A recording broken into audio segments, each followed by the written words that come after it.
Good morning, students of class 10. Welcome back. Let us learn today the remaining portion of chapter 2, that is the different chemicals obtained from common salt. Now, common salt means sodium chloride, and this is obtained by the combination of hydrochloric acid and sodium hydroxide. Okay. Seawater contains many dissolved salts. From this, sodium chloride is separated. Okay. The different chemicals that are obtained from the common salt are sodium hydroxide, baking soda, washing soda, bleaching powder, and many more. Let us study this in detail. Okay. Now, first, how do we obtain sodium hydroxide? Let us know this. When an electricity is passed through an aqueous solution of a brine solution means salt water solution. Okay. Through the salt water solution, if we are going to pass electricity, then the sodium chloride will decompose or it will break down and it will give us sodium hydroxide plus chlorine plus hydrogen gas, and this process we call it as chlor-alkali process.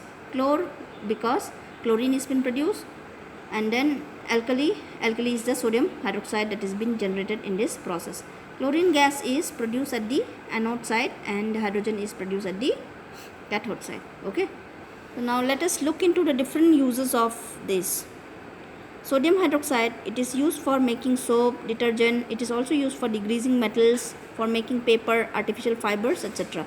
Chlorine is used in water treatment. It is used in swimming pool for making disinfectants, etc. Hydrogen is used as a fuel. It is used for making margarine, ammonia, or other fertilizer. When hydrogen and chlorine combines together, we get hydrochloric acid, which has also got many uses. For example, like it is used for cleaning steel, ammonium chloride, medicines, cosmetics, etc. And now let us study the next topic that we have. It is the bleaching powder. So now bleaching powder is what? It is represented as CaOCl2. So chemically it is called as calcium oxychloride. Okay. So now this calcium oxychloride or bleaching powder is formed when chlorine gas is passed through slaked lime. Slaked lime means calcium hydroxide, that is CaOH2 plus chlorine. When it combines, we will get what? CaOCl2 plus H2O. Now let me explain you this again. Okay. CaOH2 plus Cl2. Here, how are you going to get CaOCl2 plus water? Let me explain you this. Now in this CaOH2, here we have got 2 molecules of hydrogen and 2 molecules of water. So now from this to make calcium oxychloride, we are going to take 1 molecule of oxygen. Okay. So CaO, this 1 molecule with this it will take, and then Cl2 will combine with it. So we are going to get what? CaOCl2. Then the remaining part, what is the remaining part? That is the H2O, because we only took 1 oxygen from the hydroxide part. Okay, calcium hydroxide in that. Next topic that we have is the uses of the bleaching powder. The uses of bleaching powder, it is used for as a bleaching agent in the linen or a cotton or a wood pulp or paper factory, etc. Okay. Next use of it is used as an oxidizing agent, since the chemical formula of bleaching powder is what? CaOCl2. That O that is present in that CaOCl2, that means it has the ability to give oxygen. So it is used as an oxidizing agent in the chemical industries. Then it is also used as for disinfecting water. That means it is used to kill the germs in the water treatment plant. Next chemical compound that we need to study is baking soda. So baking soda means chemically it is known as sodium hydrogen carbonate, and it is represented as NaHCO3. Okay. So with this baking soda, you know very well, it is used for making crispy pakoras. The crispiness in the pakora comes due to the baking soda. Else also you can prepare a pakora, but it won't be crunchy and crispy. Okay.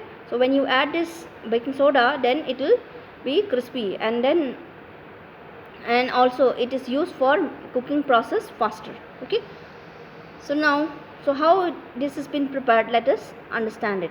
So now the raw materials required for preparing baking soda are sodium chloride, water, carbon dioxide plus ammonia gas. Okay, these things, if we combine it, we are going to get what? Ammonium chloride plus sodium hydrogen carbonate. So now if you look into this, how is this reaction taking place? Let us understand this in detail. Okay, so here from the salt we are going to take Na, and then from the water molecule you are going to take only one hydrogen part. Okay, another hydrogen will remain here. So this hydrogen, one hydrogen we are going to take, and the oxygen that we have here also we are going to take it. So it will become NaH, and then CO, that carbon we had, one more oxygen which was remaining in the water molecule, this will also combine together and we will get NaHCO3. So the remaining portion is what? One hydrogen was remaining in water molecule, that will combine with the amine that we have, and then it will form as ammonium chloride, and the chlorine part which was remaining in the salt, that will also combine and we will get ammonium chloride. Okay, so now let us see what happens when this baking soda is been put into the food. Okay, so now the moment it is used in cooking, the sodium hydrogen carbonate means it has been heated, it will produce sodium carbonate plus water plus carbon dioxide. Okay, so this is the reaction that takes place on when we do cooking, and this sodium carbonate is very useful. It is the raw material for preparing washing soda. The next topic that we have is the uses of the baking soda. The uses of baking soda is, first use is for making baking powder. And how do we make that baking powder?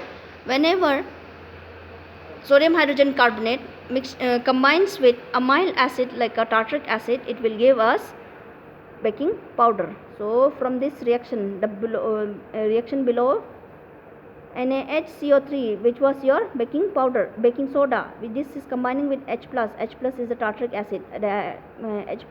H plus means hydrogen ion, no? So it will combine with the tartaric acid and it will give us carbon dioxide, water, and then sodium salt of acid, which is nothing but the sodium salt of acid is your baking powder. Okay, another use of, and this you must remember very much. Okay, when this NaHCO3, it is combining with tartaric acid, it is going to give us what? Carbon dioxide, water, and sodium salt of acid.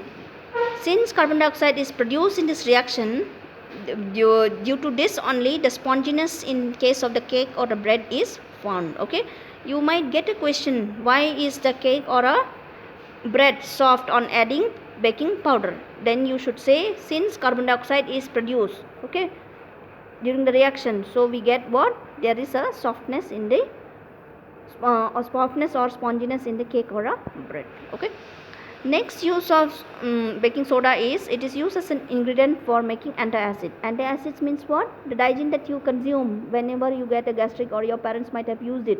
So these are what? Those, if you look into the bottle of it, it will be written over there as antacid or analgesics. Okay, so these are nothing but all these are alkaline. Okay, so they neutralize the effect of the acid and relieve us from the pain. The next use of this baking soda is, it is also used as a fire extinguisher. Since the carbon dioxide which is being produced from the baking soda, so that carbon dioxide has the property of what? Extinguishing fire.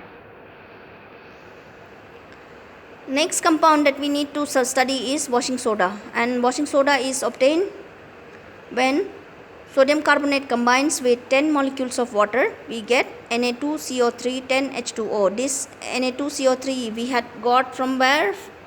When the sodium hydrogen carbonate, that is baking soda, was being heated, that time we got what? Sodium carbonate. This sodium carbonate is only used for preparing washing soda.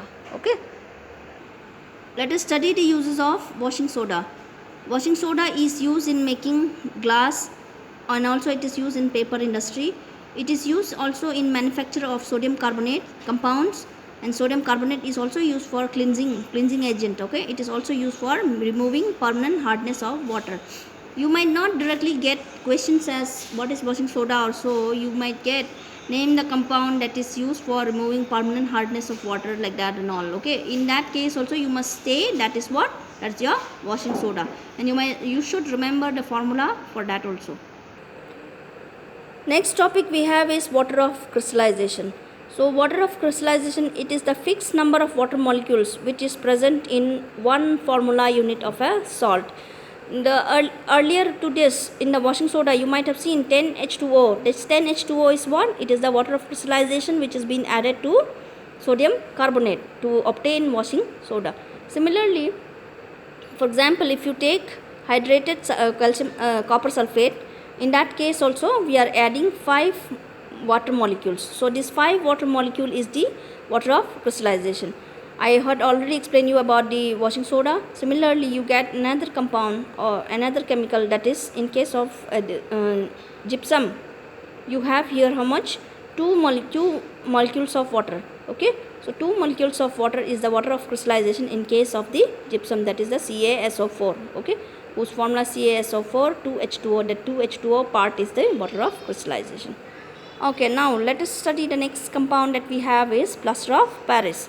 So plaster of Paris, it is obtained when we heat the gypsum, and formula